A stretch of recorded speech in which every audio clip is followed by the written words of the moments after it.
Is Terry here? Opening is rolling.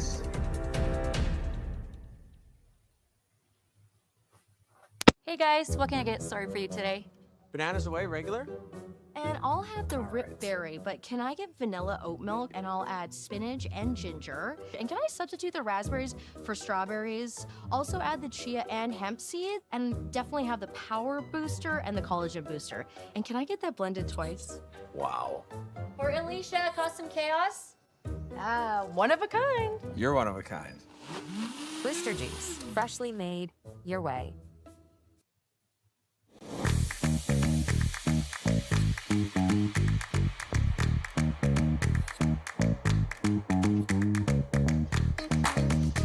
Hello, hello, hello. Hey there, this is Matt. Hi, Matt. How are you? Good, how are you? I'd be better if we put in some healthy individuals to run bases tonight, but apparently not. The rock faces around Lake Tahoe are legendary. What are you gonna do? But this fall, new ones will emerge in the Tahoe Basin. Just be aware these are short commercial breaks too. Perfect. Love it. Love it. First ever event in the U.S. is coming to Lake Tahoe, where the greatest rock stars on earth unite for 6 days of incredible curling. Who wants to run it? Celebrity appearances. This one. And après curl parties. Doesn't matter to me, buddy. It's a few. All right, I'll go. Okay. Sounds good. Have at her, as they say. All right.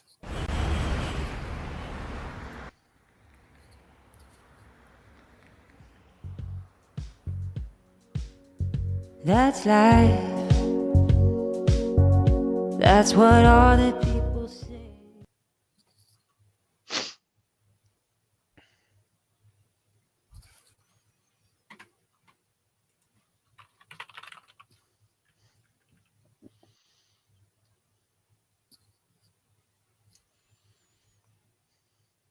Good evening, everyone. Welcome to the Saville Mix Doubles Classic here on Curling Stadium. My name is Matt Sussman, and I'm alongside Terry Corbin, and we're excited to bring you this match between two teams who have been undefeated so far this weekend. From the USA, Cory Thiesse and Cory Dropkin versus from Japan, Miyu, Ueno, and Tsuyoshi Yamaguchi. Looks like Sorry, the Coreys are throwing yellow stones here, and Ueno, Yamaguchi throwing red, and they will have last rock for the first end. And Terry, we always see teams kind of set up differently in these first ends. You'll see sometimes the sweeper, the second person will be the sweeper. Sometimes they'll hold the broom. They got to do a lot in this game, don't they? Yeah, not my kind of curling. I like throwing two and yelling for six. that has its benefits. But this is definitely a game that plays quick, and all of these athletes they gotta juggle a lot of things, and they're all very good at it. Oh yeah, no, for sure. I mean, this is my second time being witness to the Dropkin Thiesse duo. The first time they only played 4 ends, I believe. They were just firing on all cylinders, and the last game I did, I mean, it just seemed to be whoever, if you made your first shot of the end and got a really good rock frozen to the back, I mean, it was kind of the end was basically over. So absolutely, yeah.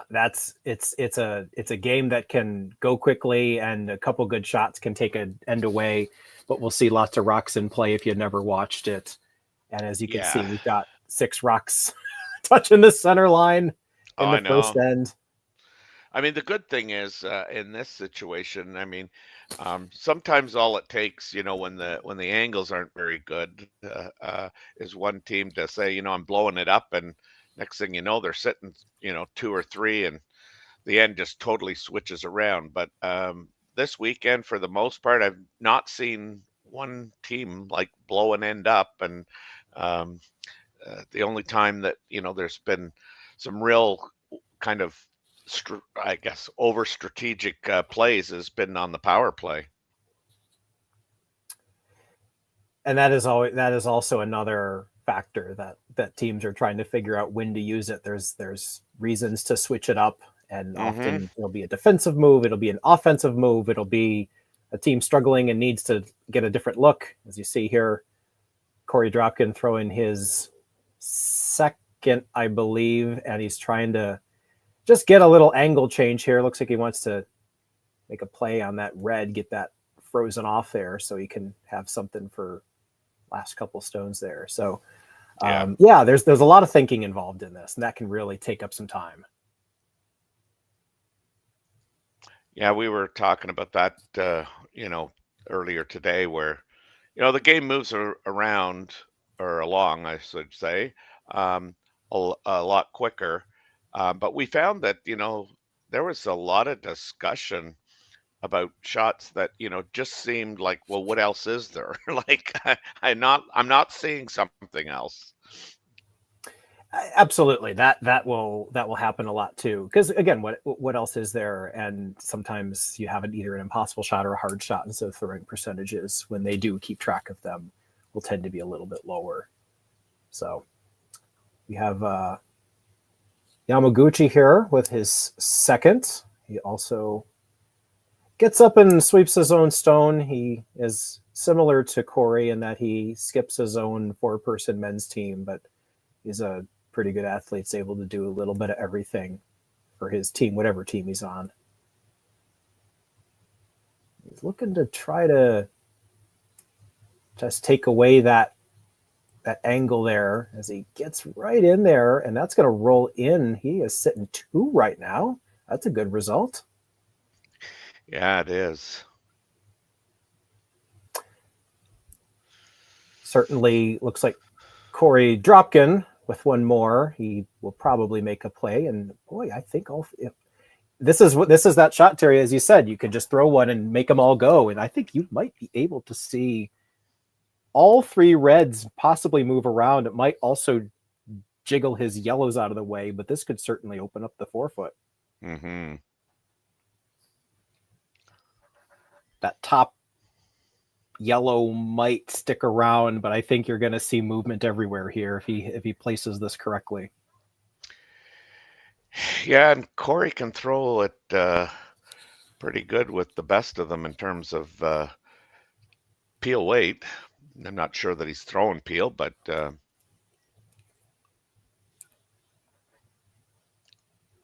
here's Corey's last. He gets to throw 3, then Corey Thiesse will throw their last stone. So this is his third.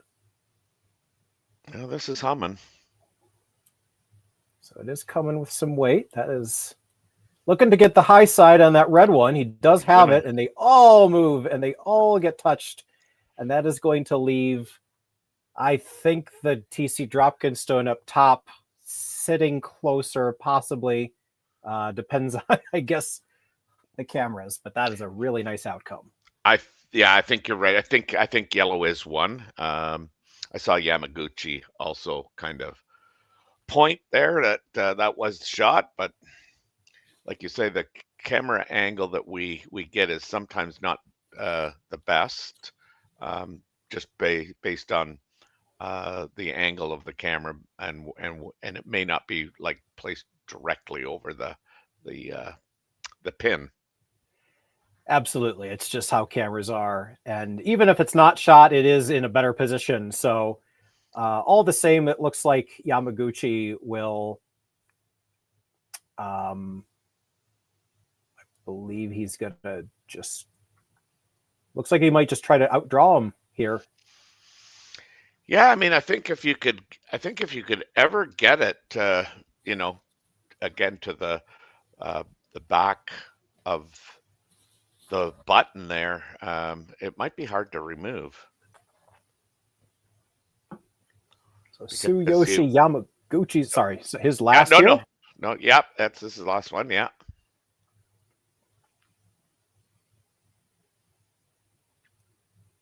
It's going towards the center line pretty quickly. Is it going to get Yeah, past the no. center guard? It's not. That's going to crash. Open Yeah. things up a little bit for him. Yeah, now, I mean, I think if you're Dropkin and Thiesse, like, do you look at, is there any way we can, generate this into more than more than one or two? Oh, I guess they don't have the hammer. Sorry, my bad. Never mind. Yeah, I think with the two reds the way they are, you can't Yeah. get rid of them both. But there might be a play there if you can hit and roll. I think Corey was signaling a hit and roll, and you could do a steal there. You could do a steal of two. But there's some opportunities here now, given the miss. Yeah, I mean, is it any good if you kind of played that in turn, tapped the yellow into the reds, and then rolled over in behind that yellow guard? Yeah, if you do that, what's the shot? And I think the Yeah. answer would probably be speed, draw down to the pile and get your one. I think they want to prevent anything more than a one if they don't see a stealable opportunity here. So, Corey Thiesse will Yeah, look they're to. looking at, yeah. Yeah, I think they're going to go at the Reds, Yeah. and it's a smart call. You don't want this to get away from you too much. You don't want to. You could say guard your shot stone, then they pick it out and they score three. So this is certainly a very good call here. Yeah, I mean, some people might say it's conservative, but I think it's what the situation calls for. So Corey Thiesse with her last and the last for the teams in the end, trying to deal with those Reds somehow. This is kind of soft bump weight. Yeah, it's starting to go now. And they are going to hit that. They're going to hit one of them, and they will just push them both back, and that's going to roll frozen. So they are the 1-2 right now. Yeah, and I don't think there's a double for two there for sure. Yeah, I was going to say you could hit it pretty thin, and the red one may go back on that yellow one just off the center line, but that'd be pretty. You could draw it up in your dreams, right? Yeah, well, I do a lot of that, Matt. So why not do it here, right? That's right. Yeah, I've become pretty good at when I shut my eyes. I think, yeah, it looks like you got to make the double for one anyway. So throw it, and if you get lucky, then you get the two, right? I guess, yeah. I mean, because I don't see much else there. I mean, to get one other than take a shot at the double, and I guess the big thing is hitting it right on the nose. You should get one because the yellow should splash out the side. The one that's. Yeah. So this will be Mia Ueno. Needs a nose double. Looks like she's going to throw the out turn. Needs the double for one, possibly two. Here we go.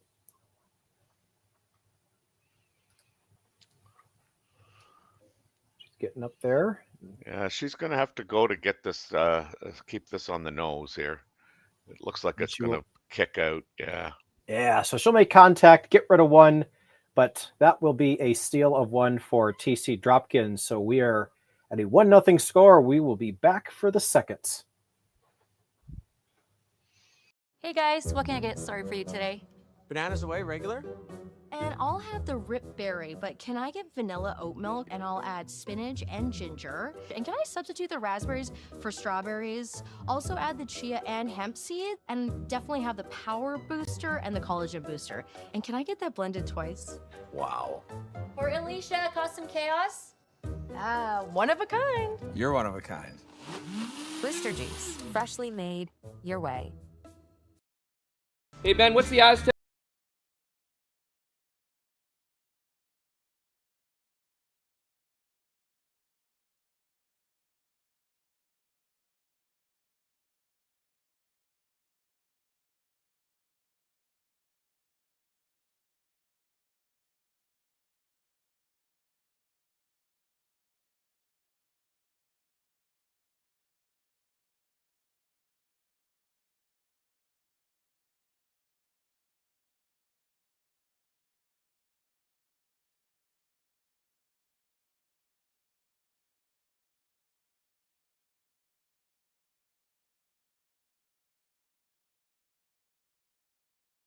Live curling rocks. And this November, the best in the world are coming to Tahoe. Get your seats now at gsoctickets.com. But hurry, early bird pricing ends soon.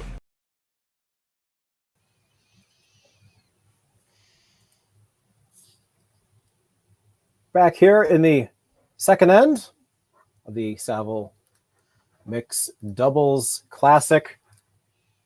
And Terry, we just saw a steal. Corey's, Thiesse, and Dropkin taking one after a really good position there, and Ueno needed to do a double and missed, and now they're back on here trying to score a couple points of their own. Yeah, I mean, certainly I think the decision that Dropkin and Thiesse made to kind of what I call blowing it up, but I think was well thought out, and it certainly created that opportunity. This one's really hanging, eh? Yeah, it looks like Yamaguchi trying to push it over a little bit, needed to hit it a little bit, but that will go into the back 8. So now, with the pinhole available, Corey Dropkin's first can try to take control of this end here, and they have been very good at this mixed doubles. They're, as I said earlier, they're 3-0 here. They are going to the Olympics as the USA team. They're former mixed doubles world champions, so they've done this a few times. Now, was Dropkin with Corey Thiesse when they won it? Yes, this was 2023. Oh, okay. Cory was also with one of the Anderson sisters. Yeah. Times. That's what so yeah, because I did a game with Dave Schmel and we were talking about that. So, yep. So Dropkins will come up a little short here, but they do kind of take control of that top 4. Not an easy way into the button, so they're still sitting pretty good right now.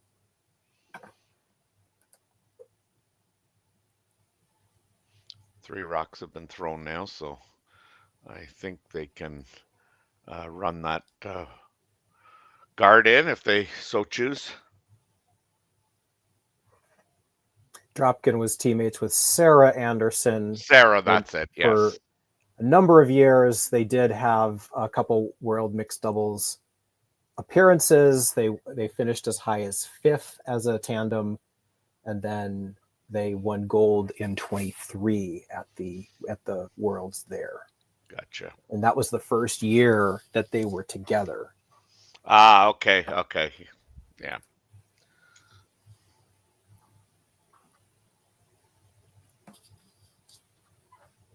So Yamaguchi here, trying the run back here. See if they can make any noise with that center guard.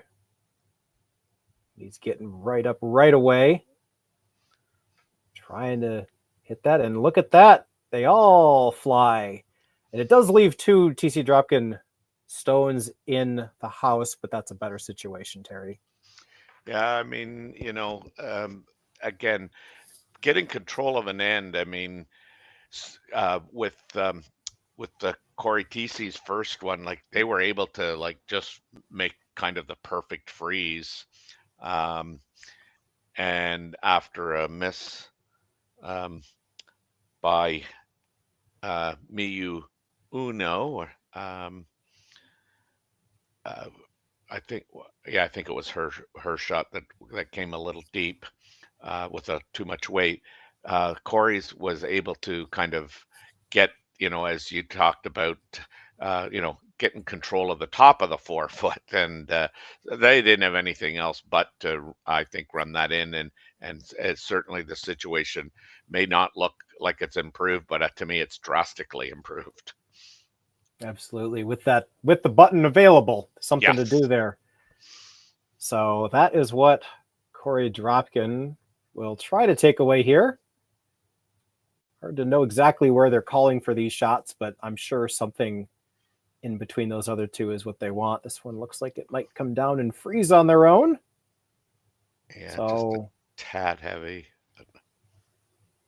Yep. So, as happens in these mixed doubles games, the door just needs to be creased open a little bit, and that's going to give a team a chance to get where they need to go. And it does look like there's just enough room to get to nose and be in the right spot here.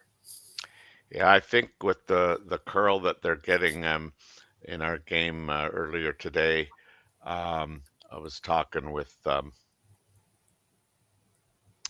oh my gosh, Rory McCluster, and Rory kind of figured that they might have just kind of papered the rocks before this event, because he felt that they had a little bit more bite than they have been having at here at this terrific sportsplex here in Edmonton, Alberta. 10-sheeter. That's a lot of rocks.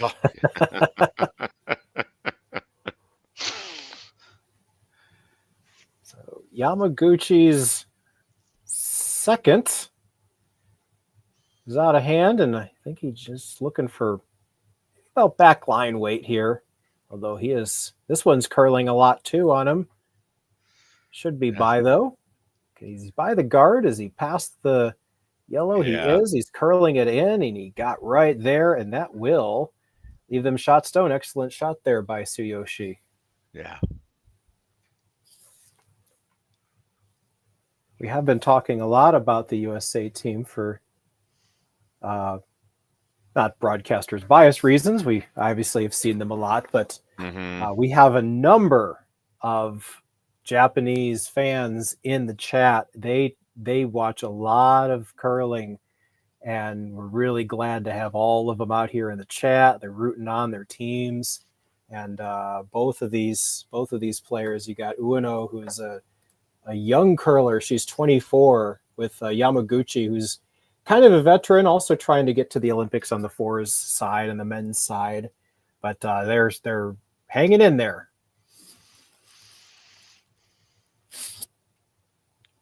Yeah, here's Corey playing that out turn.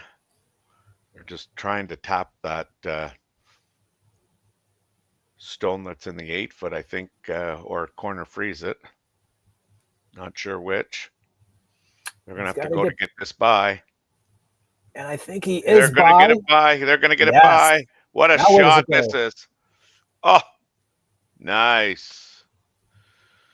Yeah, good result there. I believe Yamaguchi Ueno is still shot, but they're popped out there, and they're very vulnerable. So that was all Dropkin, not just on the release, but also on the sweep. Thiesse on the line call. Tap that, take a look at that. He was on it pretty close to right away, and I don't think he let go. That was a max effort sweep. That's right. Yeah. Get by. You could say maybe it wasn't even enough weight. They're going to get it by. They're going to get it by. What a shot this is. Overcurled. I think they didn't expect to get almost to nose, but they are good 2-3 for sure, and they're on the center line buried.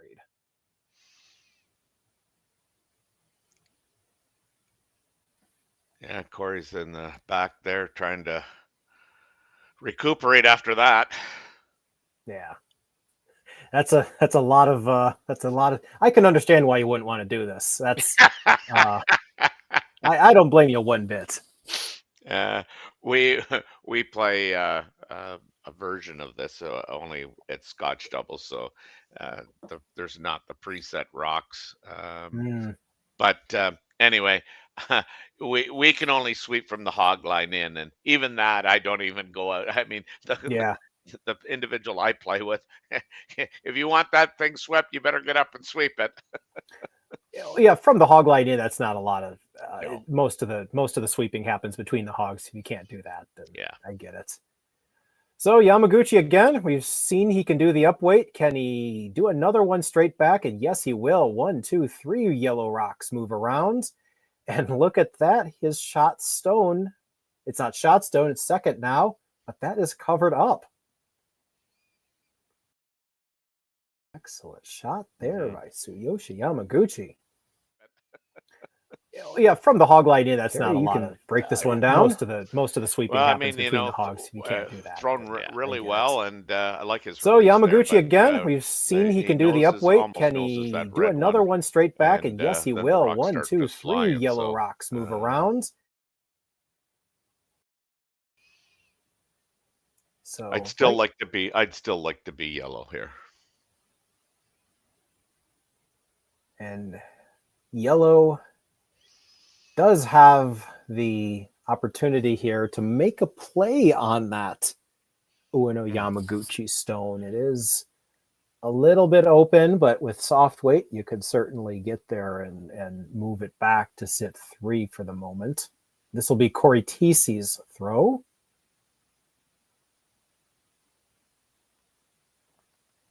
Not on a first name basis with either of these. I think I've met them both briefly, but I don't know if they remember me. But they, you can't call them Korey. You gotta specify. That's right. Well, we were in our broadcast earlier with this pair. We were calling them the Coreys. They are the Koreys, yes.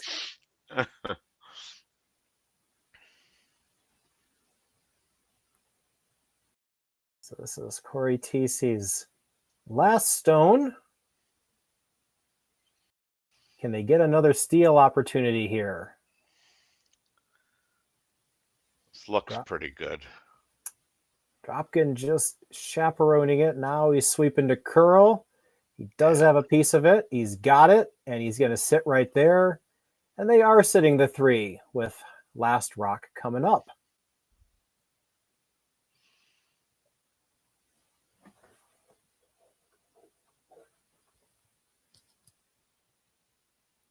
Looks like there's one shot, and it's to hit the one on the button.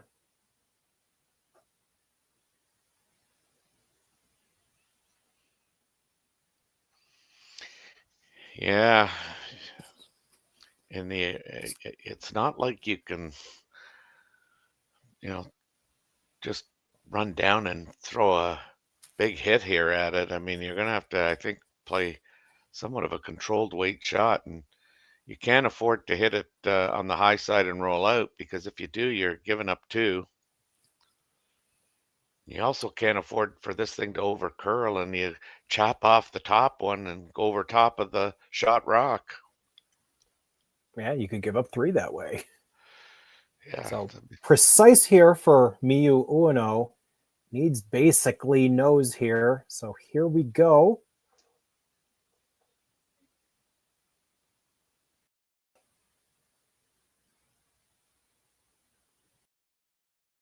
Not yet much now. We're on it for line, trying to keep it straight. Looks good. Yeah. And not a problem at all. So tough, but made. So Ueno Yamaguchi is going to tie it up. We are tied at 1. We'll come back for the 3rd. Developed over a decade in collaboration with the finest ice makers this side of the Atlantic, the Pebblehead PB5 is nothing short of a triumph of sophistication and craftsmanship. Weighing less than half its lumbering copper predecessors, yet boasting 10-fold their durability, the PB5 delivers perfect, consistent ice, time after time. The PB5 by Pebbleheads.com, the apex of ice-making ingenuity for the roaring game of curling. The 2025-2026 Grand Slam of Curling schedule is out, with big events happening all over Canada, like the Masters heading to London in September, the Tour Challenge from Nisku this October, the Canadian Open from Saskatoon in December, And the Players' Championship from Steinbeck coming in January. Early bird weekend and full event passes on sale now at gsocktickets.com. Let's rock!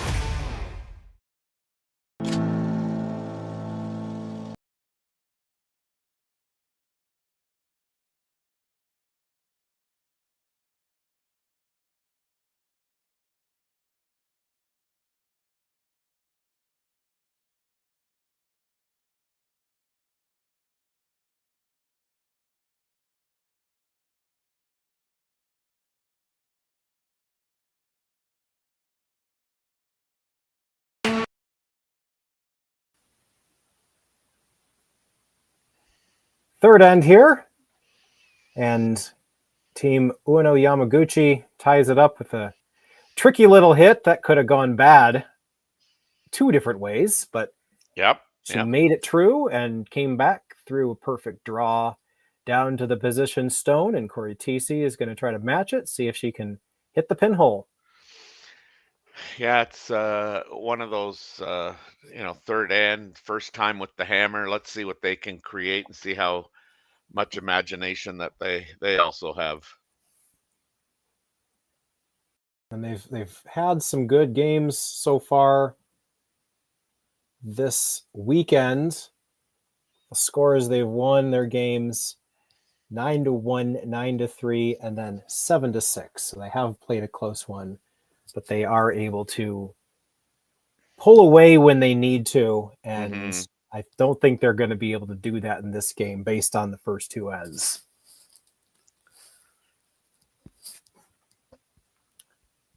So the draw to the pin is there. Now Tsuyoshi Yamaguchi will see if they can say that's all you're going to get. Can he get one on top of the yellow?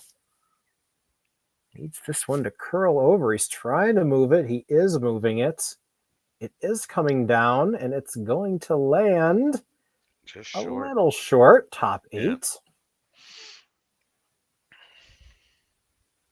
So there is space on the intern side.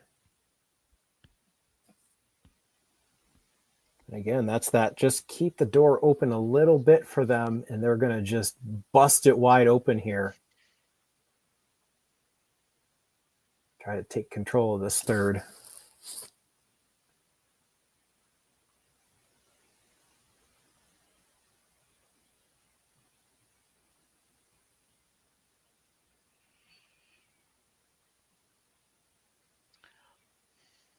The one thing I guess you notice it more just because it's so isolated, but the technique by these sweepers that are playing, mixed doubles, head right over the rock.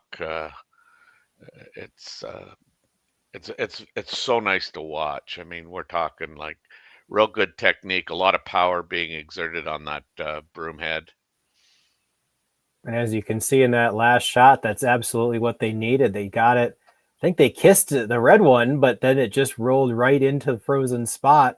Froze on their own. I don't know if that's what they intended to do, but it's not a bad angle for them.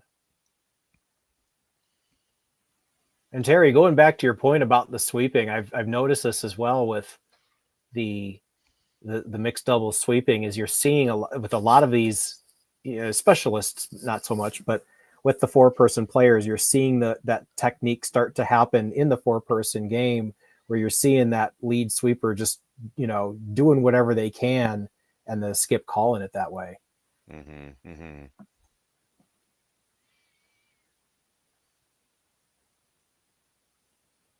So with that frozen throw made here, Yamaguchi, can he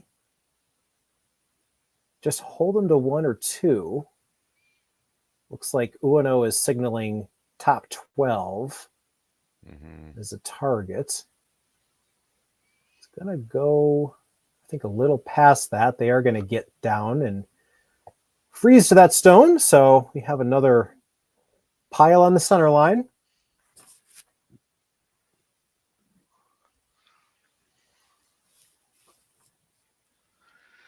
Now the angles are favorable, I think, to red.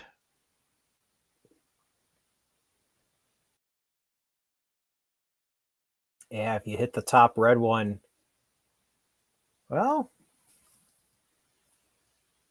we could speculate all day, Terry, on what's going to happen. Usually what ends up happening is they show us what happens. And I think that's what Corey's debating here, Cory Dropkin. Can he or should he try to spill as many reds as possible here? Mm-hmm. If you can get any transfer of energy all the way through that chain to that back red, that will open up a chance to score 2 for them.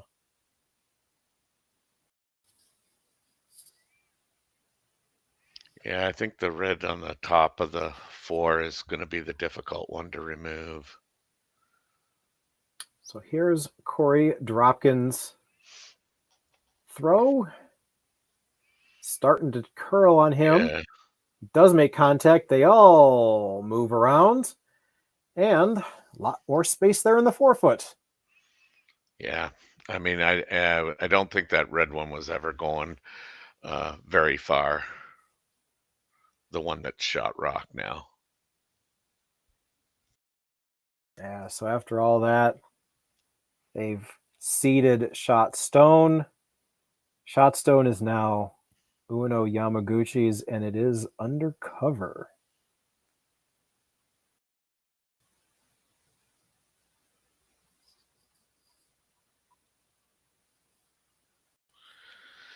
Looks like they've selected to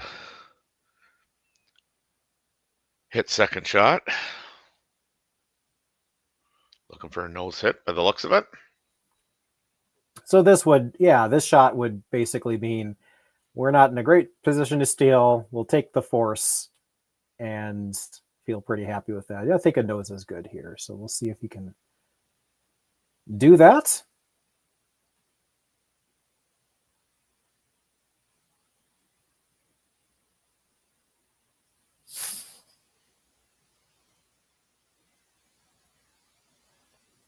Nothing yet on the brush. Yeah. They've got it on the nose. So they are counting 3 at the moment. This will be Cory Dropkin's 3rd throw. Didn't see the call, but it looks like, I'm sure it looks like a draw to me here. Mm-hmm. They can get anything under cover. Back 4. Force him to chase it. Yeah. That's the one thing about the mixed doubles that I find a little bit more difficult is when it's the 4-man, we kind of know what shot's been played probably, 80-90% of the time. And this is, because there's no broom, kind of put down, you're left guessing a lot of the time. Yeah, so here's Dropkin trying to push this one distance and curl, and he will just get it to the tee line. That is a good brush there. Mm-hmm. And yeah, Terry, back to what you were saying about not knowing what the call is. They put the broom there, but they're clearly discussing the shot right now. Behind the hack, they say, all right, this next shot's made, we're going to do this. And then they just do it.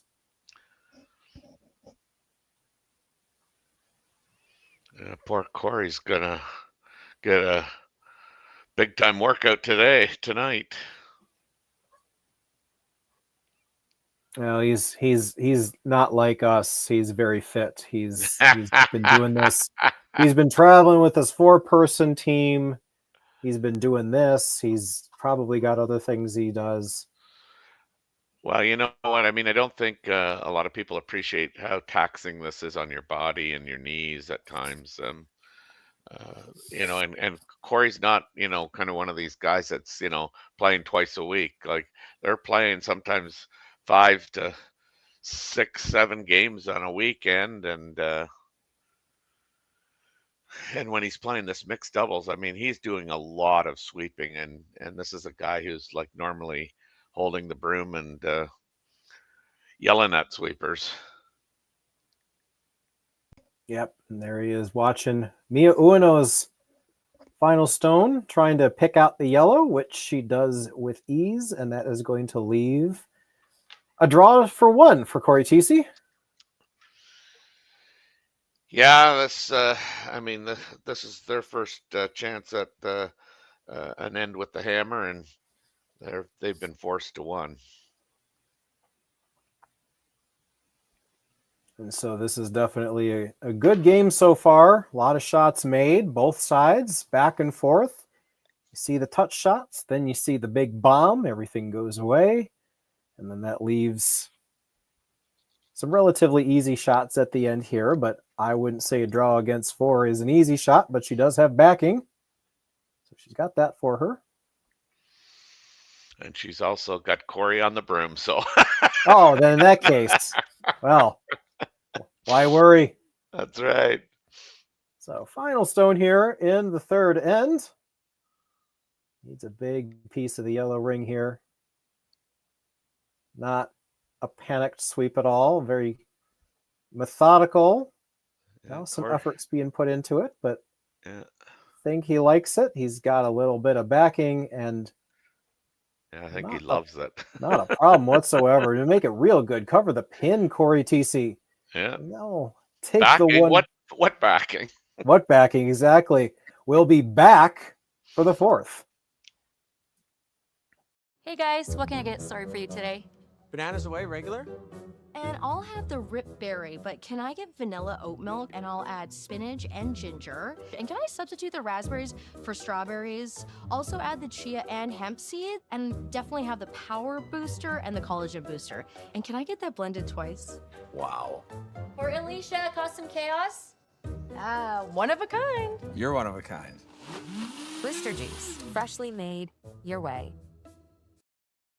Developed over a decade in collaboration with the finest ice makers this side of the Atlantic, the Pebblehead PB5 is nothing short of a triumph of sophistication and craftsmanship. Weighing less than half its lumbering copper predecessors, yet boasting tenfold their durability, the PB5 delivers perfect, consistent ice, time after time. The PB5 by Pebbleheads.com, the apex of ice-making ingenuity for the roaring game of curling. Live curling rocks. And this November, the best in the world are coming to Tahoe. Get your seats now at GSOCtickets.com. But hurry, early bird pricing ends soon.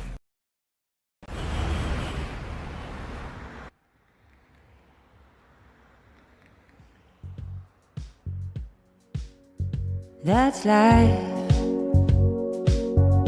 That's what all the people say.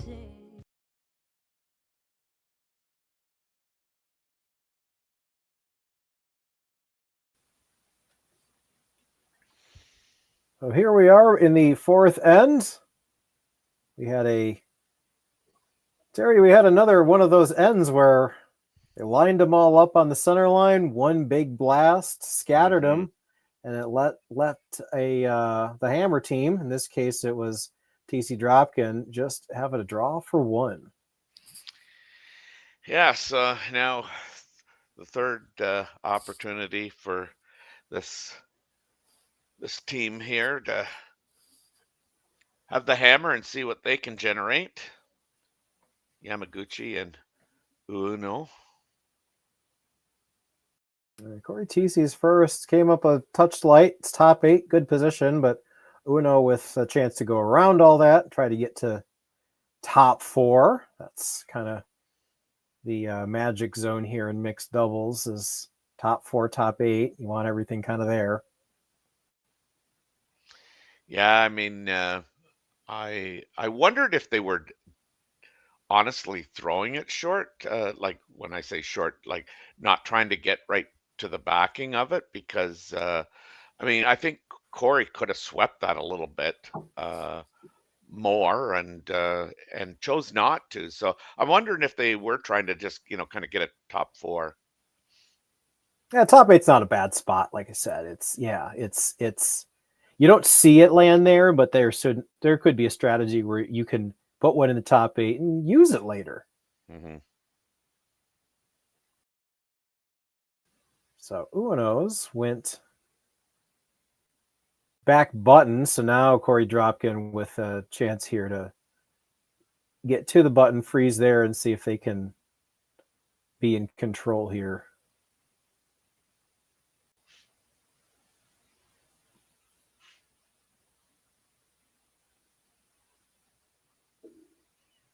So with it being close like this, you got Ueno Yamaguchi. The logic of hammers in the even ends kind of holds some weight, but there's between the power play and the high scoring, it's less impactful than it is in the fours, right? Yeah. It's amazing as the rocks are the same, the playing area is the same size, but in some ways it's just a completely foreign game to some people. Like, you want to hit a stone, but you're not supposed to hit a stone. You want to, play defense. Well, you got to throw a draw. you got to throw a freeze to out count some stones. It's very counterintuitive sometimes.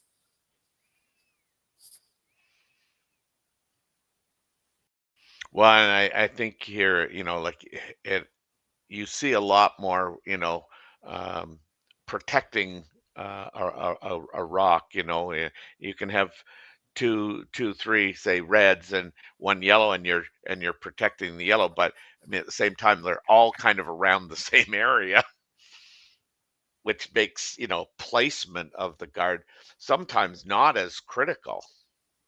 Like it can be off by, like you might want it just biting the center line, but given the way the rocks are all on the center line, you can be just off center, and it's good enough. And we witnessed that earlier this morning.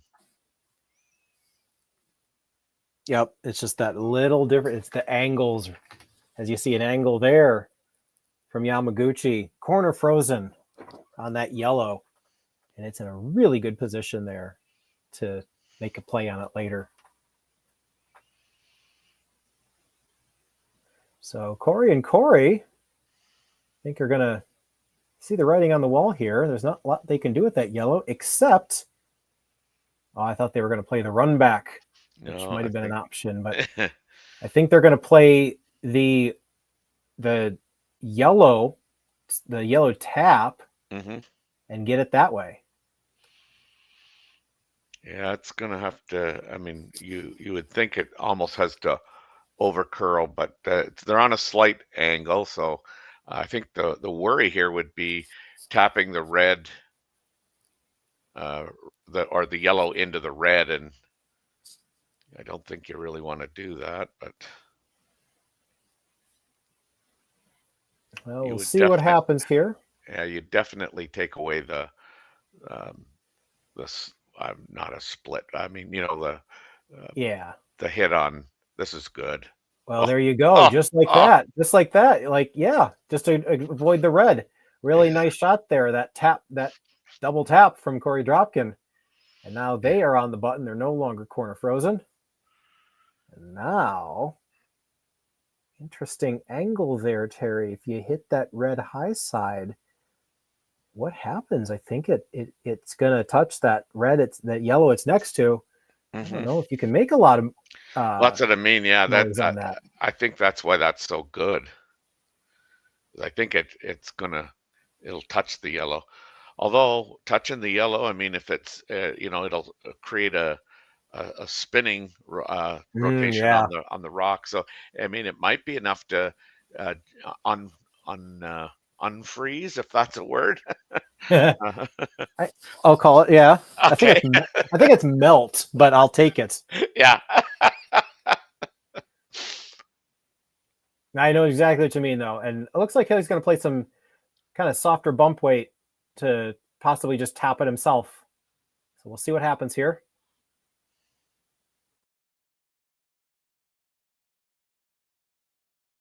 Yamaguchi. Get the angle right on his own red. Yeah. He's going to hit it almost to nose, and that will go into shot stone, bounce off a little bit, and as you said, unfreeze it a little bit. The yellows are all lined up, and Korey does have a shot there to possibly sit 2. He's got about half of that stone, though, so he doesn't have a whole lot. Mm-hmm. And I think here now you have to be really careful and strategic about where this next rock goes, because the red onto the yellow is there.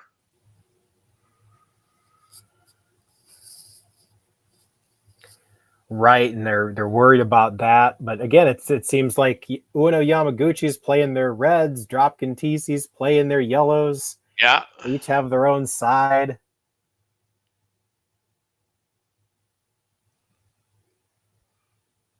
So again, I think this will be similar weight to Dropkin's last one, most recent one. Try to take the angle away here. Even if you go, Terry, yellow, yellow, and you move that red a foot, that might be enough to take the angle away. Mm-hmm.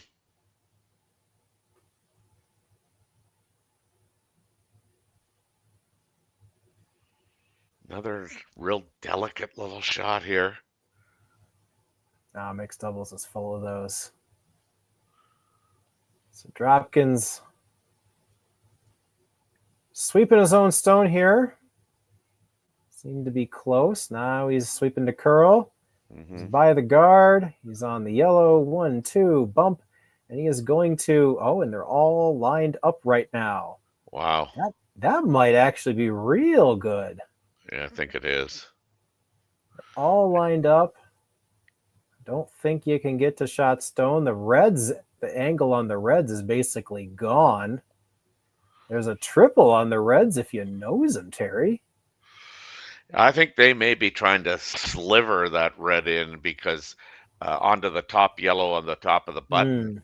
Yeah, hit a quarter of it. Yeah, I think that might again unlock that yellow on the pin and kick it out enough that that red one on the side of the button above the tee line could be left as shot. Yeah, so with Yamaguchi throwing his third here, he certainly wants to give his playing partner, Miyu Ueno, a chance for something. Like you said earlier, sometimes there's impossible shots. Yeah. You got to give her something on her last.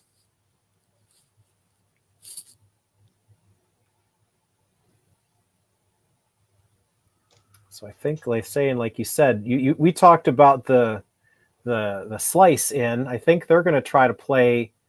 I think they were signaling red into the red. Maybe if you hit the crotch there between those two and you sit right there, it's a more usable stone. You can use it on your last.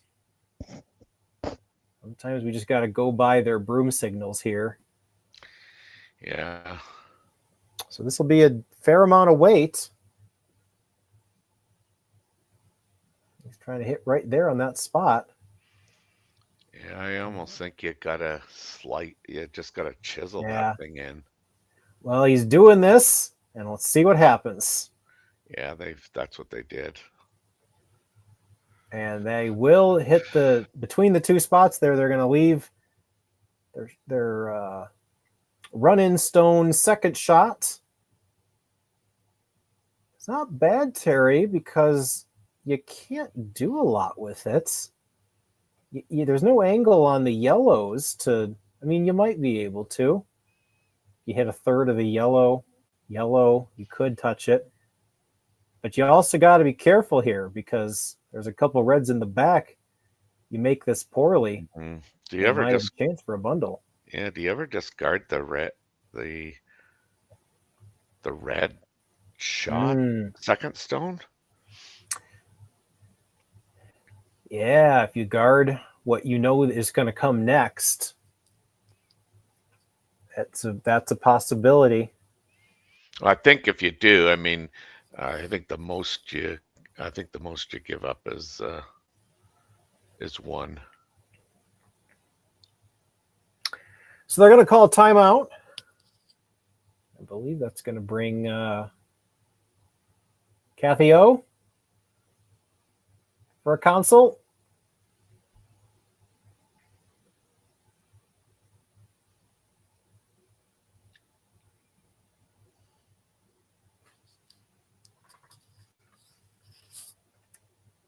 A quick one at that. Yeah. Maybe the timeouts in mixed doubles are even shorter.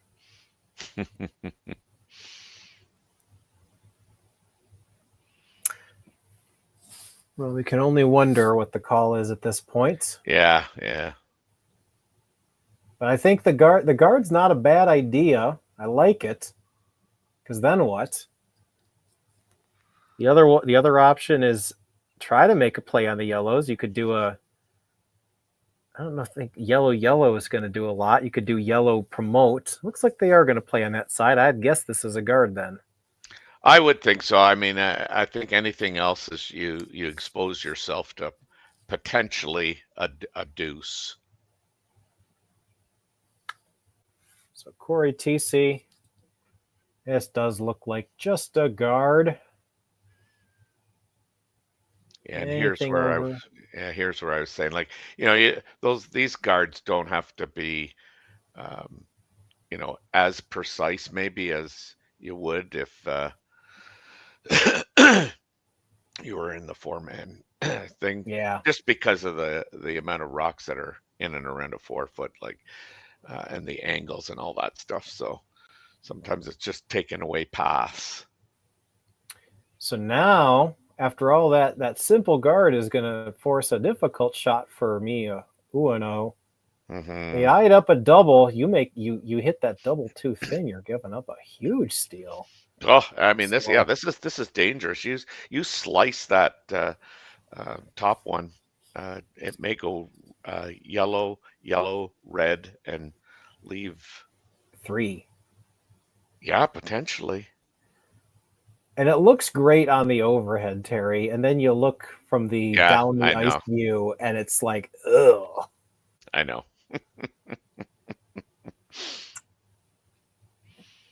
But it does look like that's what they're gonna do. Wow. This is there's a lot of risk to this. If you're gonna miss this, Terry, over curl it. Yes, I would think so. And it's for 1.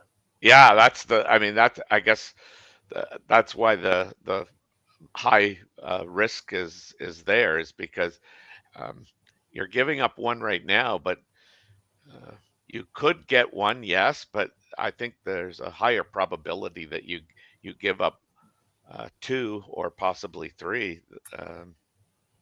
So here is Ueno's last. Trying to hold it. They are close, and they are just going to over curl. But they missed it the right way, as you said. Correct. You had good shots. Yep. Yeah. So they're only going to give up a steal of 1, and we are halfway done with this game. We'll be back for the 5th. For over 20 years, the Sandra Schmirler Foundation has granted more than $9 million to hospitals across Canada for life-saving equipment for premature and critically ill babies. In the past 4 years alone, $4 million has been granted thanks to the curling community's incredible generosity. The need continues year-round, and with your help, we can ensure every baby has the chance to grow up and become a champion, just like Sandra.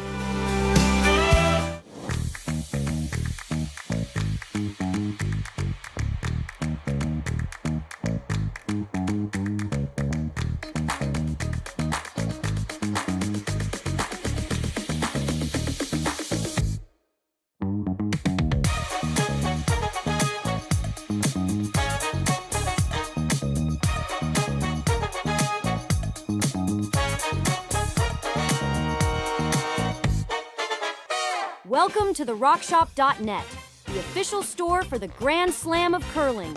Whether you're looking for the best hats, stylish clothing, fun toys, or unique accessories, The Rock Shop has it all. Shop online anytime at therockshop.net for exclusive Grand Slam of curling gear, or come see us in person at your next event. therockshop.net, where fans find their favorite curling gear.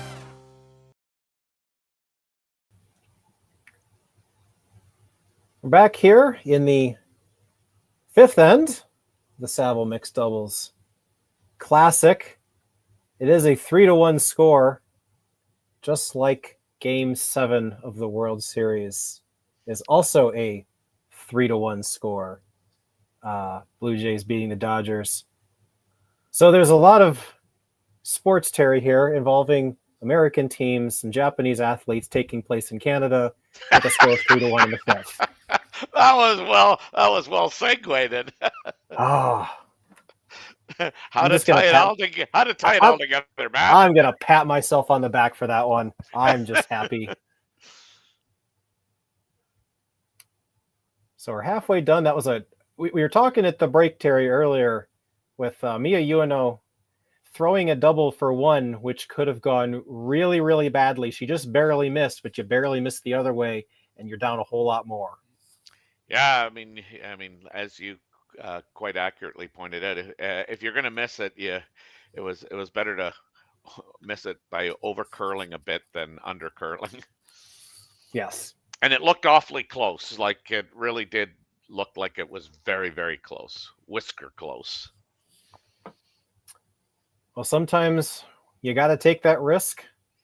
This game is not without its risks, and they almost had it, but they will now be just in a 2-point hole, which is not unmanageable as we go to the middle stones. I've always wanted, I wish there were better defined positions for the person that throws the first and fifth and the person that throws second, third, and fourth. And we haven't ever quite, the positions are male and female. The male typically throws the middle three. They don't have to. It's usually what happens. But there's no like middle position or ends position. Yeah. There needs to be. Maybe we can come up with one tonight. I think, I agree with you. It's typically 3 rocks thrown by the male person. And I mean, I've seen, and again, it's not at this level. It's more, kind of a tier 2 down. You do see a few of the women throwing, the 3 rocks in the middle. But yeah, for the most part, it's the female throwing the first and fifth rock of the end, and the male throwing rocks 2, 3, and 4. And the other interesting thing, and I've heard this rule thrown out as a possibility, is because in the current state of things, you can elect to change the throwing order from end to end. Yes, for sure. And at the rec league, at least in our doubles league, we have some teams that just like to do that every single end, because then they each get to throw just as many rocks. Yeah. There has been, and I think I'm going to give Dean Gemmell, CEO of USA Curling, the credit on this one. I think he's talked about he would love to see a rule change where you had to change every end, and that would certainly change the complexion of mixed doubles curling. Or as you're talking that, I'm thinking, like, what would the rule be? Like, one end per game, you would have to do that, or like, would that be 2, and you try and pick and choose where that's going to happen? I mean, that could be interesting. Yeah, I think it's you come up with rules, and then the players conform to the rules and figure out how best to use them.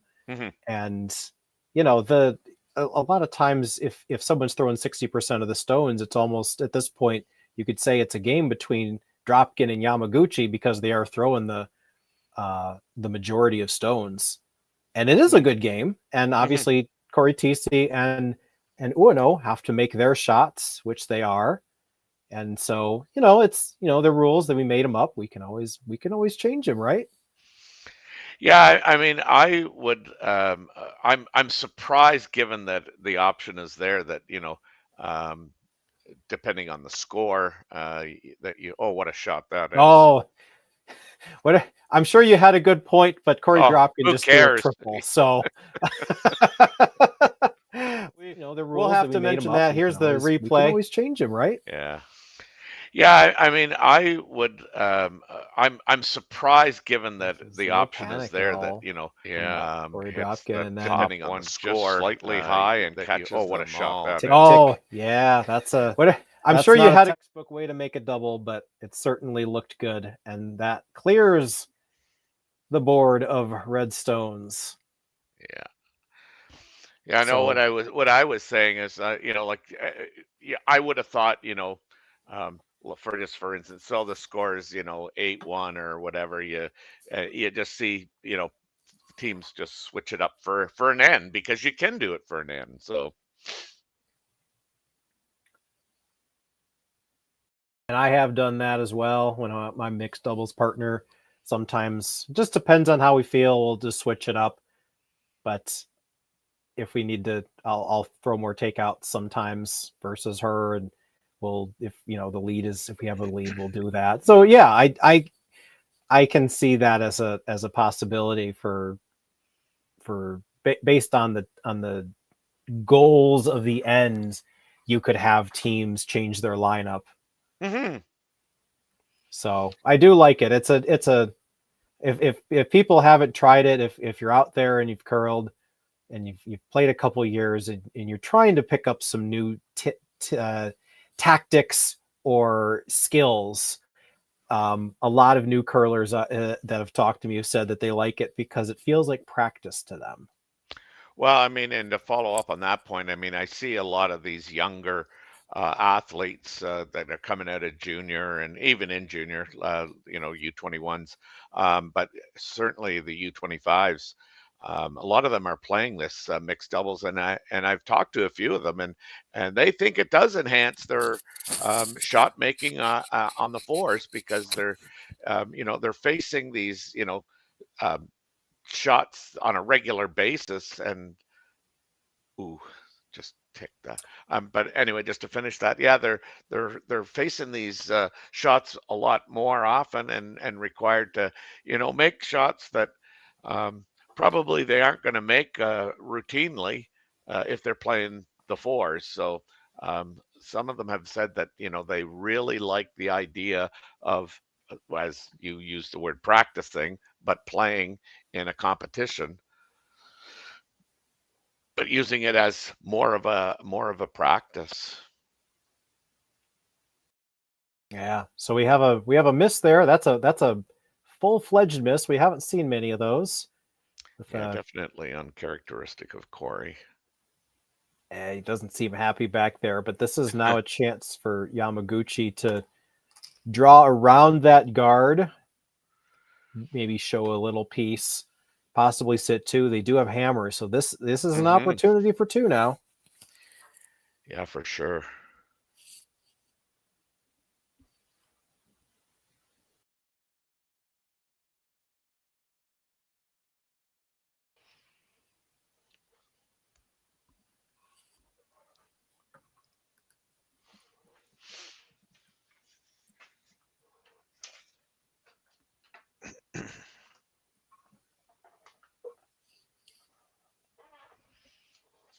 So based on the room positioning, we're looking for top four. Yeah, this could be a real good opportunity. So that will go under the guard. Can they get second shot? Yes, they will. Yep. And they are underneath. And it's going to be an interesting draw for Corey Thiesse. They have one left. Where do they put this? Do they concede the two? Yeah. I think their options are try and hit that out of the back four and get a little roll to the pile side, and or they can play the straight draw.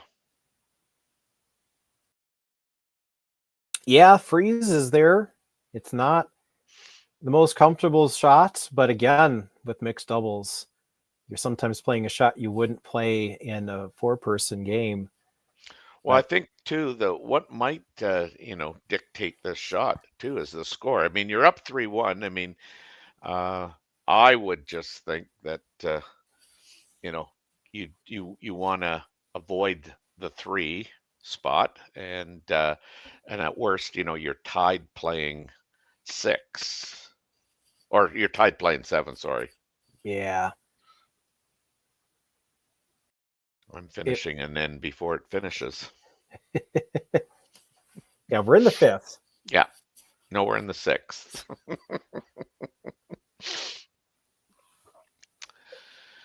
Ah, dear.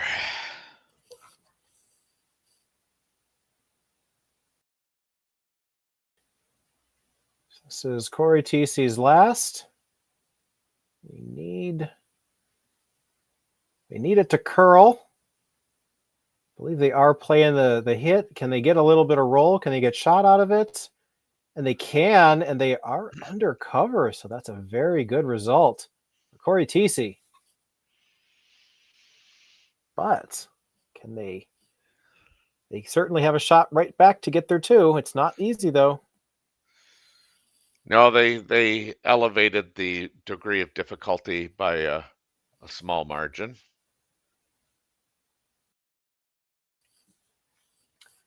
They just need to move that yellow back a couple feet. And it is there for 2.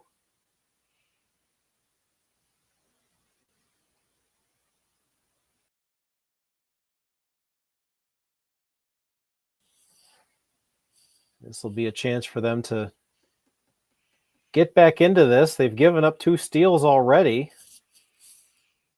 Yes. Stop the bleeding with a good one here.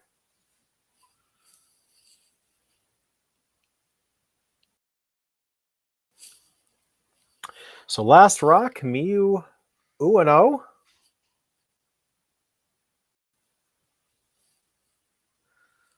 Interesting, that the Korey team, they sweep, and both of them are down, but he held the broom for her, and she's gonna have to curl this one hard, and they're not gonna get the 2.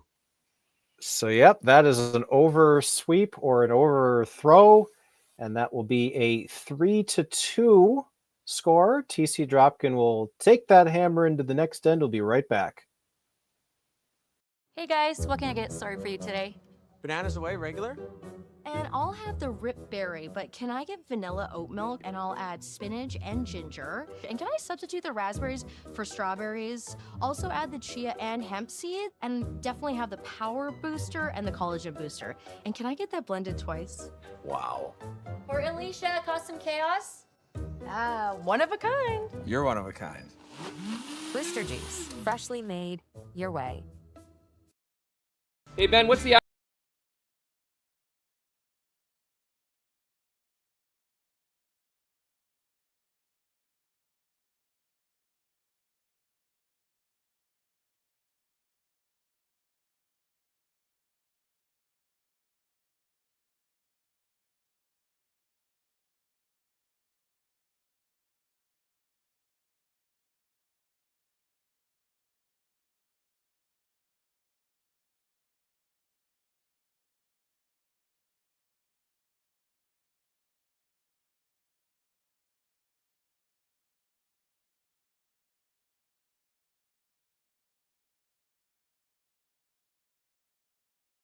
Live curling rocks. And this November, the best in the world are coming to Tahoe. Get your seats now at GSOCtickets.com. But hurry, early bird pricing ends soon.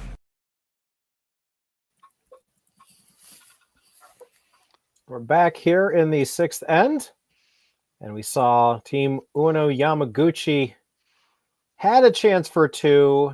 They threw it, I think, a little bit offline or a little bit heavy. Either way, it resulted in only the single point.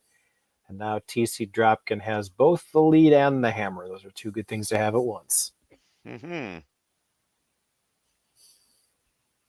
So we were speculating leading into the end if they were going to use the power play. If you're not sure what that is, no, it's not hockey. It's the chance to move the position stones off to the sides. You can do that once per game for a number of reasons.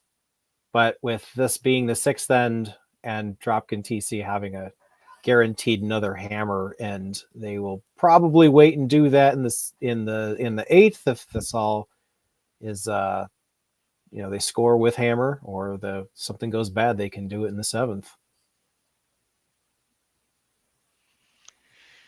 Yeah. I thought it would. I thought it would have been an interesting play. I mean, to ensure, well, not ensure, but increase the likelihood of scoring your one, and that would have probably forced Yamaguchi and Ueno to potentially use their power play in 7. It can be a cat and mouse game sometimes with Yeah, those yeah. decisions like now you do it. But we're doing our standard draw to the center, see what we can do here. And Yamaguchi with a chance here. Can he get to the back one? He's got to get by. Is he by? He's by. And he is to the back. He's shot for now.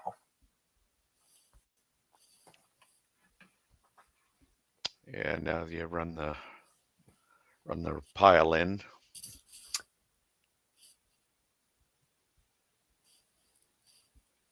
Yep, so this will be time for takeouts. You can see a number of stones clear the area here.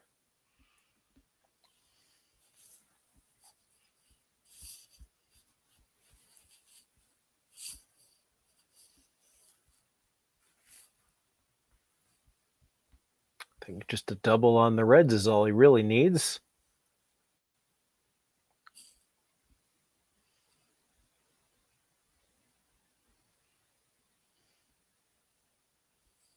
So here we go. And yeah, doubles made. Leaves a guard up top, but a good result all the same.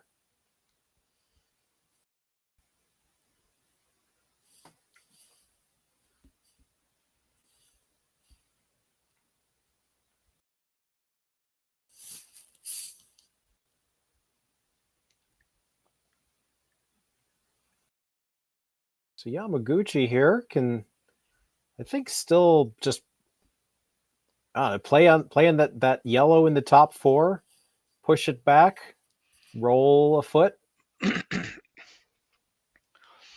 Yeah, I mean, I'm not sure you want to. I think you might want to play it short of their own red one. I mean, I like the freeze because I think they got to generate, kind of that 2 possibility, and I think if you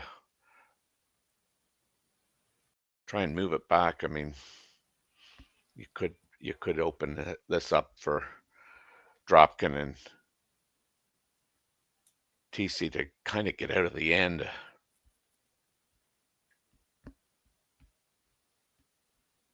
Looks like they are doing that. Looking at our brooms in a different spot, but I think they are looking to protect their red.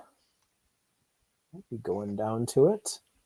Nope, I think it's going to be just covering it. Ooh, that looked like late late finish there. But it does take away the potential run back. And Cory Dropkin's eyeing up how much of that red can he hit, and can he make any noise in the 4-foot with it? I mean, I almost don't think so, but I mean, it does look tough for sure. I don't think hitting the red flush is getting anything he really likes. No.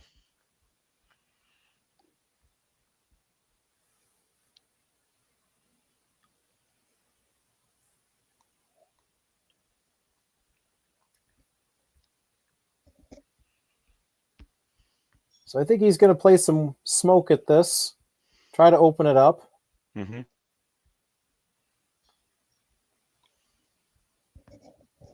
Again, just a double, I think, is good, right? Yeah, I do.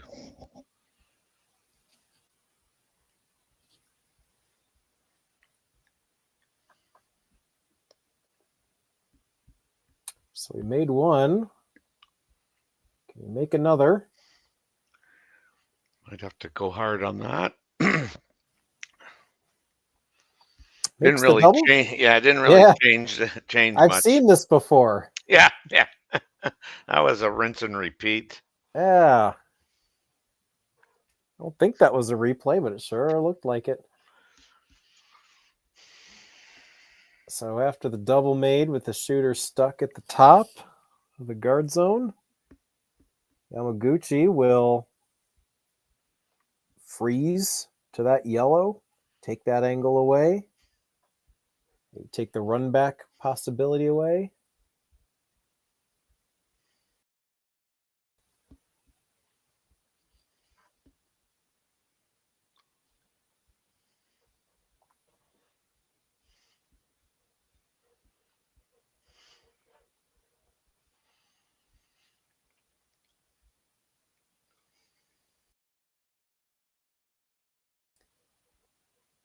He hasn't left this sweep.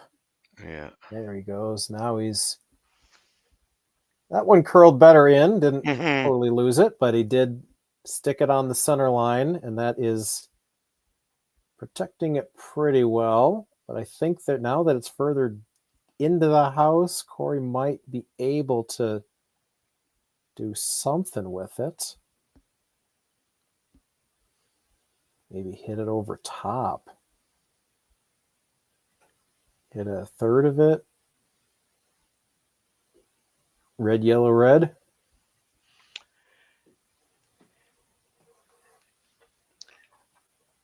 Just trying to see, kind of get a sense of like if you get half the red, you get the red, but are both reds going out of the rings? Well, I think that's going to be the question. You can certainly hit it. You can go red, yellow, red.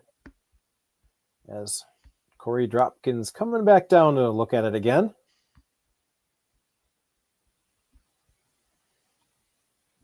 Sometimes you get in the hack.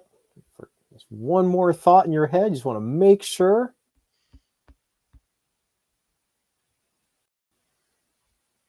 And that's another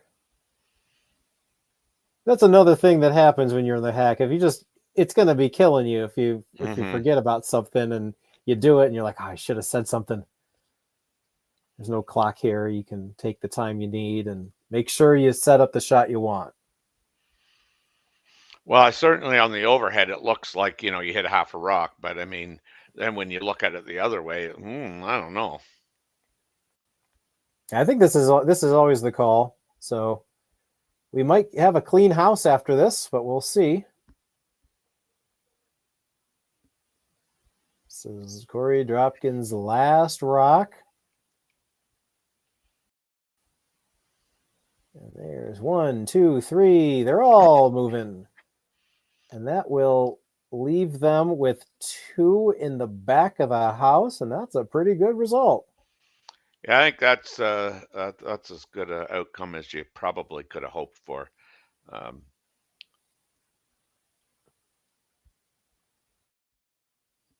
Yeah, let's look at that one again. This was always kind of lined up, right, Terry? Yeah, and this was humming, and I mean he hit less than 1, 2, 3. They're all way moving. less than a half. So and that will he probably hit a half of what he could see. And now I think that's going to leave Ueno. I think she's got to try to play the slash double now to avoid giving up the 2.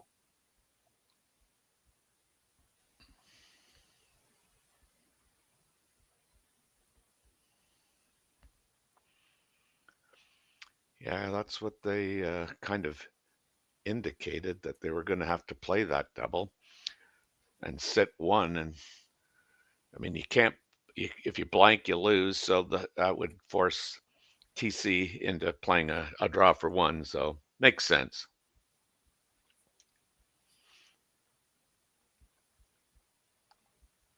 So last stone here for Miyu Ueno. She's on it. Does she have it? She's got the double made.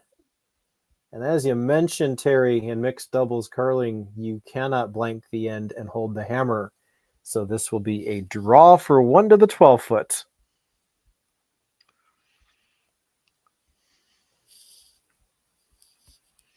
And then you got to believe that if whoever scores, the power play will be on in the following end. Yeah, we will probably see power plays from here on out. You can't use a power play in an extra end. And they each have one, so we'll worry about that in a second as we watch Corey Thiesse's final stone.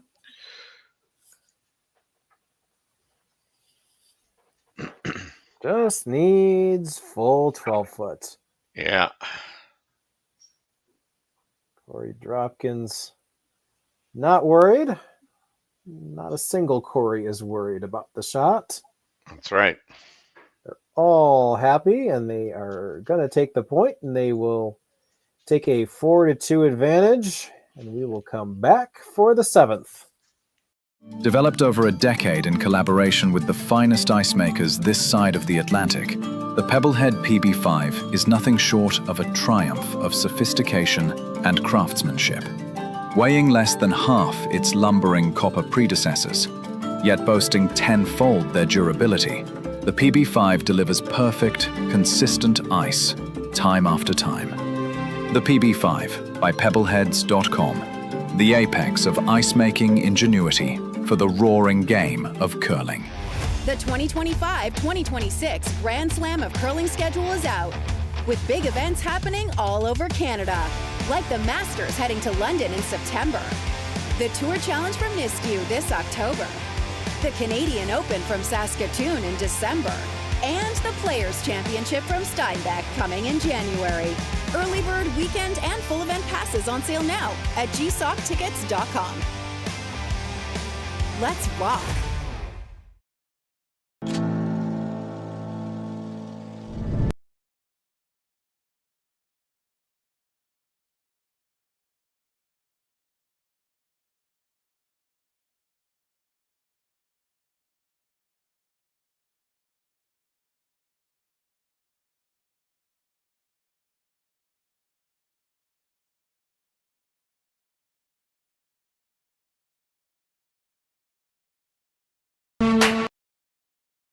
Oh, really? Oh. We're back here, 7th end, and what do you know? We've got a power play. We've been talking about it. The people demanded it, and here we are. Now, the power play, Terry, starts out on the sides. You see a rock there on the center, and that's because that rock was pushed in by Corey Thiesse, and that's typically the move you do. You can move them. You can move your own stones, and usually what they do is they try to push that into the house. They think they probably just didn't hit enough of it, and that's why you see that there. Yeah, that would be my guess. I don't think they've changed the rules in the last couple hours. No. Yeah, you see, that's typically the move. You try and chisel your own into the rings.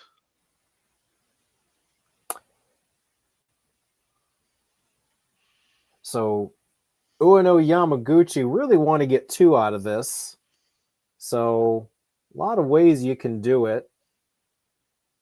You can split the house and kind of pray the double's not made. You can use the guard that's there now. In this case, I think they're going to go under door number 3, which is put the guard back. Yep. Yeah, that was the call. I'm surprised you didn't tell us that we have a 4-2 score both here on the ice and in the field. Well, I was waiting for you, Terry, to say that. I was going to give you the honor of that one.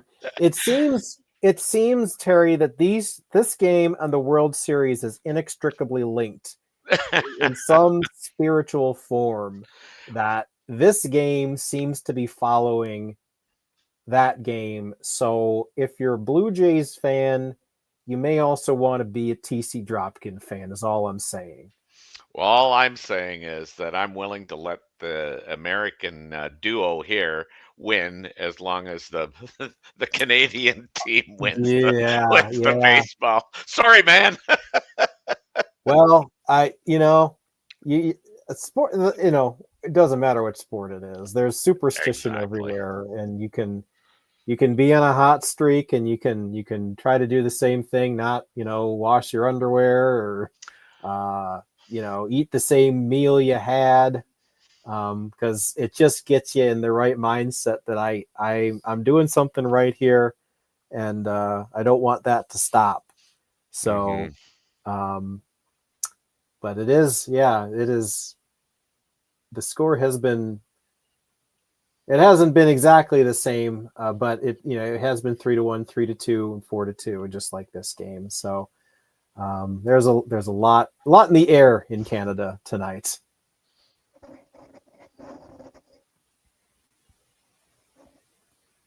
So with Ueno and Yamaguchi with power play, they are trying to set something up. They've got second, third shot right now, and that's just gonna give Corey Dropkin some target practice. They're going to hit the open stone that was placed there and try to get this back to a force.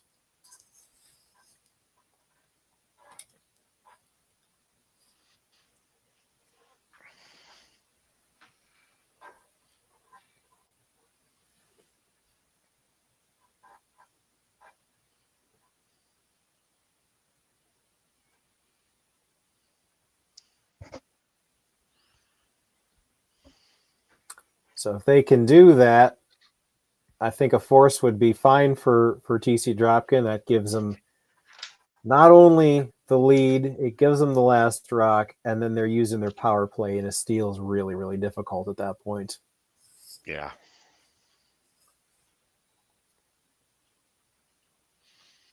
So that one is pretty good. Interesting. Where is it going to roll? Well, that's just going to roll back 4. No big deal. It's a good spot. Can be used a little bit, maybe freeze too, but not a lot of good ways here for Ueno Yamaguchi to generate points at this point.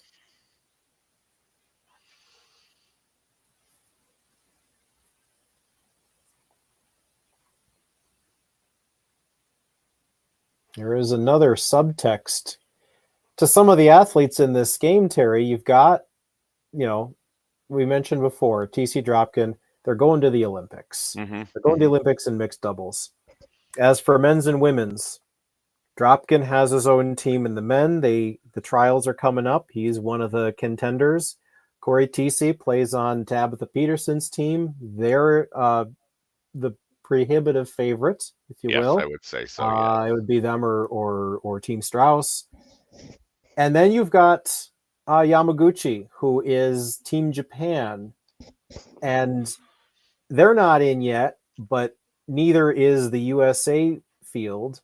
So whoever becomes Team USA will have to go to, I believe it's Kelowna, Canada, and qualify in the Olympic qualification event. So all three of these athletes have a road to the fours as well. Yeah.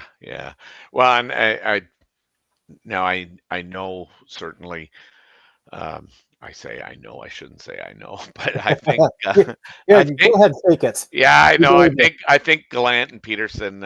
We've determined that they're going to be the representatives, husband and wife duo that have been crafting their skill in this mixed doubles. I think we've declared them, and I do believe at one point we didn't allow them to do the mixed doubles and the men's, and the women's, and I believe this year that rule has been taken out, and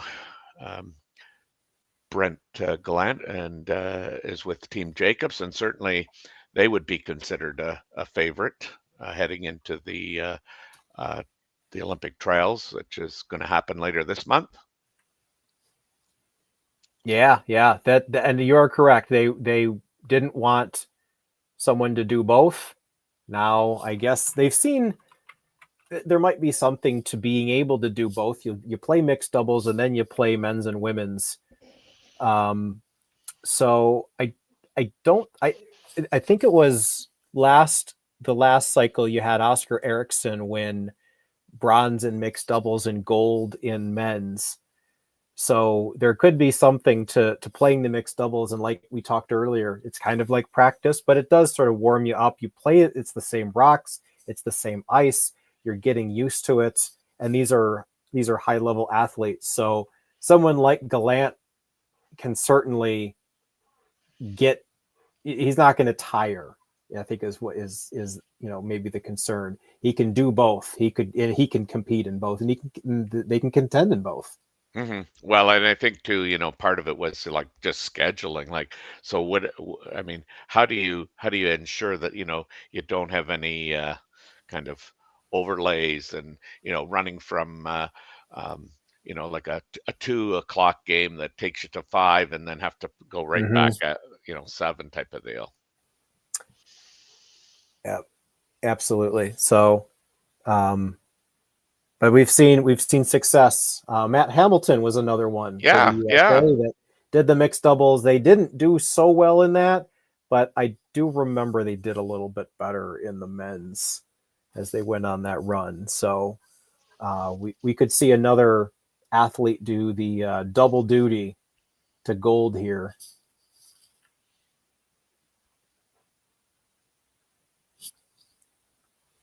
So we see an opportunity here.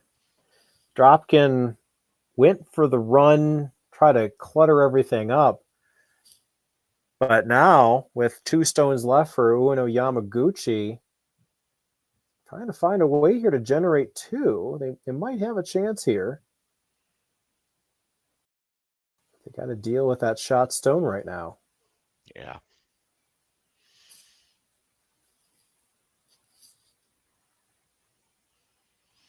Certainly this, typically you see more action outside on the wings here when you do a power play, but this thing's changed around a little bit.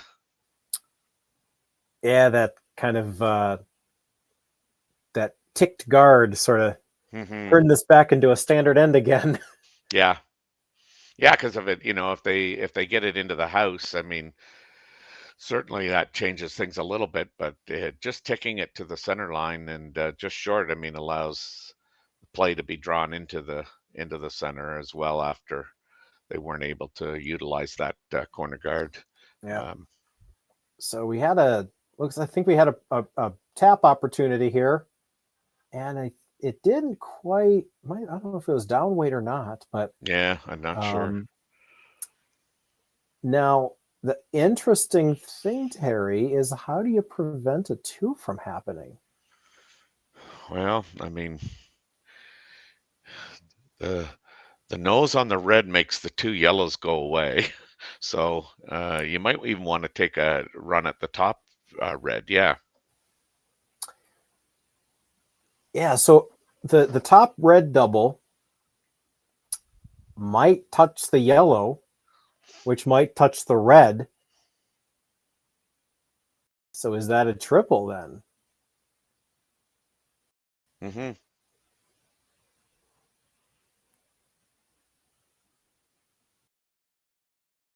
Although it's just a touch, I wouldn't say it's a straight collision. Yeah, but it might be enough.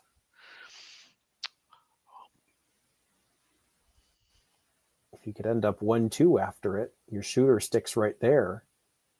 If all the reds go at least into the 12-foot, that might be enough. It's again one of those things where it's, you're trying to visualize it, and there's a lot of angles at stake here. Yeah, for sure. And just some guys just have a knack of these angles and can see outcomes and what you leave. And I admire those people that can do that. I've always thought, like a Gushu is one of those guys that he just sees outcomes and what you'll leave the opposition. Yeah, that is. It's one of those kind of things in the back of your mind. You see the shots, and you're able to it's a matter of executing them. And here we have to guess what they're calling. I think they put the broom kind of in the middle of 4-foot on the side. I think they're looking to play some kind of hit. Question mark? Yeah, that one's good, buddy. That's good. Yeah. I'm with you on the question mark. Yeah. Well, here we go. It is got a little bit of weight to it. It is going to make contact with the red, and it's going to roll. Yeah, I think that's what they were. That's what they were playing. That must have been it. I'm Yeah, sure of it. Yeah. Not panicked at all. No. So that covers up the red-yellow combo a little bit. Now, the stone, Terry, that's really hurting him right now is that yellow in the back of the button. Yeah. Oh yeah. I wish that one wasn't there. I'm wondering if you actually almost knows it. So if you played the intern, which like on where the broom is on that side, if you just hit it ever so slightly high, where they all go, and you definitely leave one red shot. Yep. Yeah, so it's a matter of they want to score, sure, but they also would love to score too if it's there. Oh, yeah, for sure. And I think you're going to have to throw, some weight. I don't think you can throw just a board weight shot. I think you're going to have to throw kind of a controlled shot. Now, board may allow you to move 3 of those rocks for sure. Or 2 for sure out of the rings. But I mean, I would think you'd like to see that back yellow one go as well. Yeah, I think that might just be a yellow, red, yellow. Yeah, I do too. And that's the simplest one. We've seen them take some risks in this game.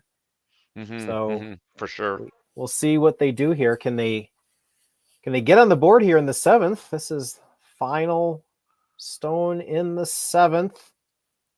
I think they're just playing for the 1. I really do. Does look like that. Not much on the brushing. Now they're on it. Not much. There we go. Yellow, red, yellow. And they are going to bump. And, 1 for sure. But yeah, I think it's look just the like 1. It's yellow. Second shot. They're going to take a look. We're going to take a look. And Corey was it is yellow.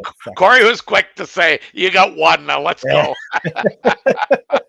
So that'll be a 4-3 advantage for Thiesse Dropkin. They'll take the hammer. We'll be back for the 8th.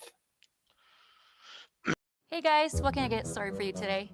Bananas away, regular?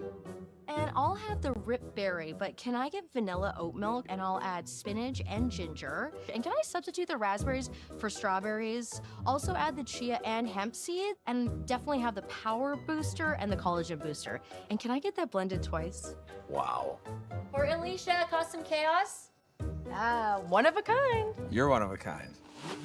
Booster juice, freshly made, your way. Developed over a decade in collaboration with the finest ice makers this side of the Atlantic, the Pebblehead PB5 is nothing short of a triumph of sophistication and craftsmanship. Weighing less than half its lumbering copper predecessors, yet boasting tenfold their durability, the PB5 delivers perfect, consistent ice, time after time. The PB5 by Pebbleheads.com, the apex of ice-making ingenuity for the roaring game of curling. Live curling rocks. And this November, the best in the world are coming to Tahoe. Get your seats now at GSOCtickets.com. But hurry, early bird pricing ends soon.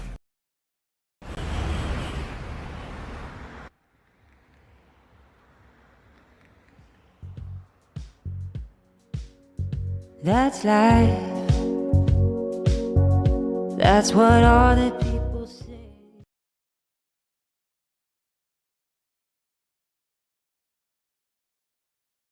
AM Mountain Time, so 8th end here as TC Dropkin was able to hold Ueno Yamaguchi to just a single point. Just a bunch of ones up on the board, as you can see behind him. Nothing but singles.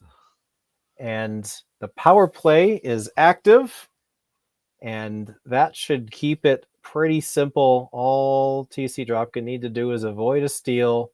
They don't even have to score. I don't see that happening, but someone's probably going to score this end. But they've done so well so far to manage this game ever since the first end. Yeah, go figure. Hey, a bunch of singles and a doubles competition. That's right. There's your headline. Nothing but singles. Singles at doubles. But we have seen. Oh, go ahead. We have seen a lot of really good shots here. It has been close with TC Dropkin taking a couple steals here and there, as we see another stone pushed in. That one stays there. But the level of play has been really, really high for both of these teams. Mm-hmm. And that's a very intentional play right there, and well executed. As we mentioned, you can't take them out yet, although on TC Dropkin's next shot, he will be able to do that. Mm-hmm. And they will. So it's a matter of finding some way to make a shot hard. But right now, they're just going to, whatever they put up, that's going to be target practice for Cory Dropkin. I think they're going for maybe a high guard, halfway guard, just off center line. Yeah, that's what they certainly indicated for sure. So,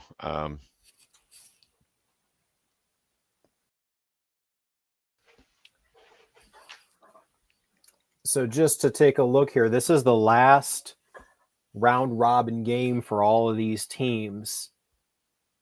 Both teams are at 3-0. They are sorted into pools, but they're not playing people in their own pool. They're playing teams from outside their pool. So a 4-0 will get you into the quarterfinals for sure. 3-1 probably does. We'll have to see what happens, but that will be tomorrow morning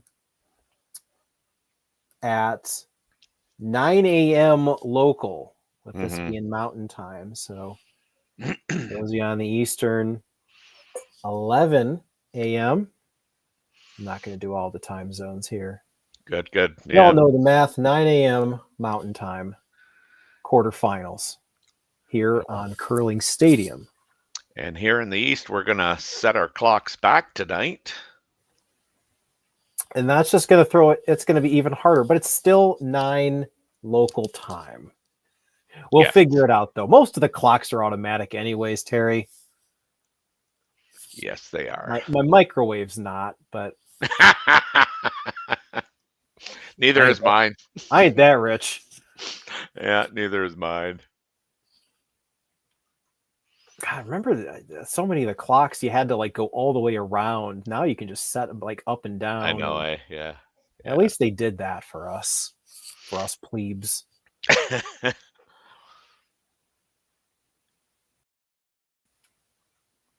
So back to the game here. Just they're trying to find a spot that will force a miss. Yeah. You know, they're putting it in a spot where, you know, you make a nose double and it's going to roll into the house, which is what they want. They want to force a miss, but you could just make a single peel and be just as happy here. Yeah, I think so.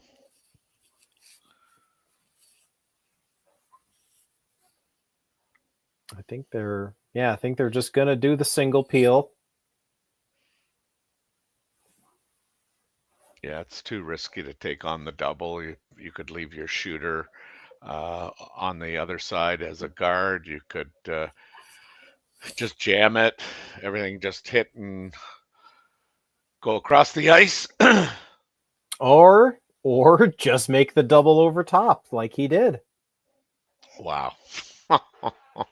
What a shot! What a shot! That's really good. We're gonna we're gonna take a look at this one again. It is the double on over the top. other side as a guard. You could just jam it. Everything just hitting so well. Go across the ice. Well swept. I mean, or there. just I'm make the sure double that, over top. You just roll into the center by playing it, but the miss was definitely high side. But yeah, you just go great shot. And that's going to leave the 8 foot wide open, and they're going to have to play on that frozen stone, or not frozen stone, buried stone. Freeze on it. Words, nouns, verbs.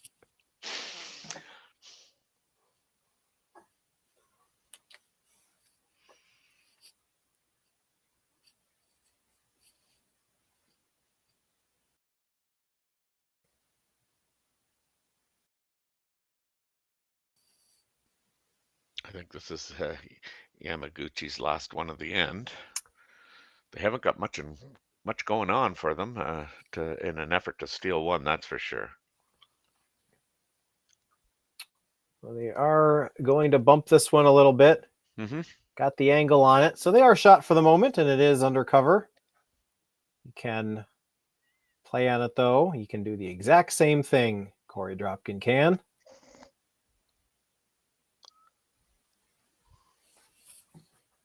He can do a lot of things. He could open up the guards. He could, I think he's just going to play down to this and bump it back. And it's like Corey Thiesse is also signaling. You could also just draw open. What's that? What's the harm there? That is what they'll do.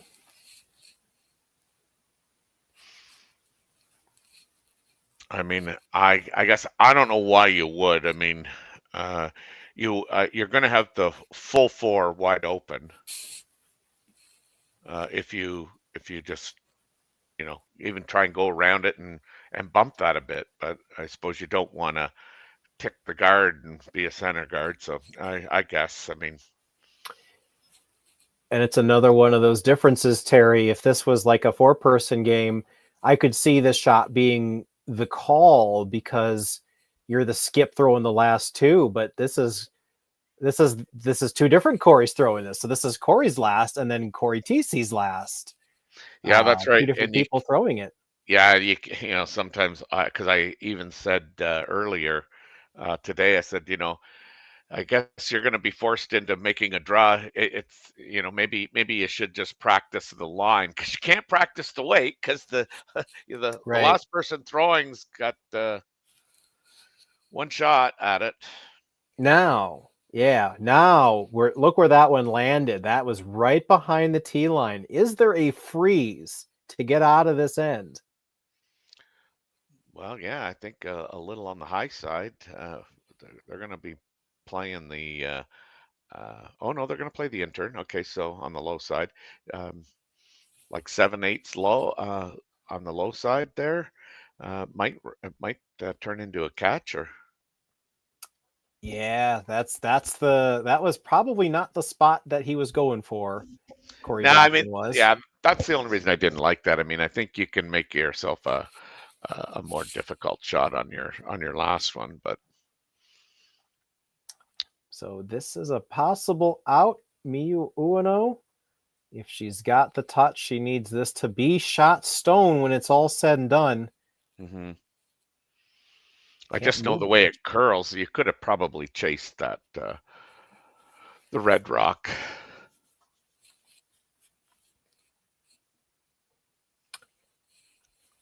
So we'll see what they have here. Need a little bit of magic.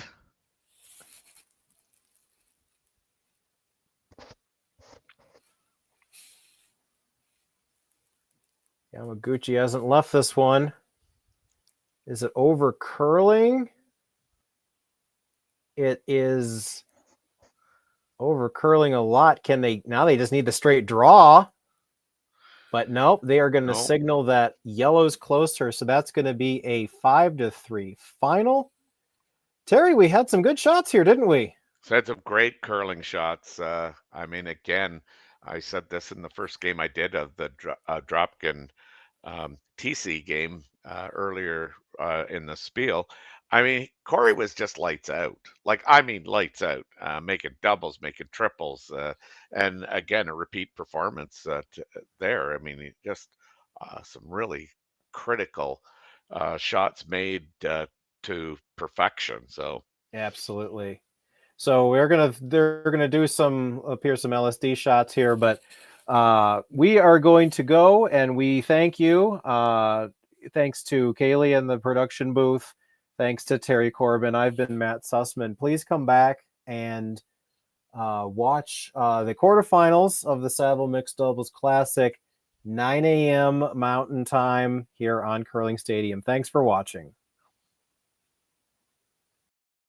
Live curling rocks. And this November, the best in the world are coming to Tahoe. Get your seats now at gsoctickets.com. But hurry, early bird pricing ends soon. Hey guys, what can I get started for you today? Bananas away, regular? And I'll have the rip berry, but can I get vanilla oat milk and I'll add spinach and ginger? And can I substitute the raspberries for strawberries? Also add the chia and hemp seed, and definitely have the power booster and the collagen booster. And can I get that blended twice? Wow. For Alicia, Custom Chaos. One of a kind. You're one of a kind. Booster juice, freshly made your way.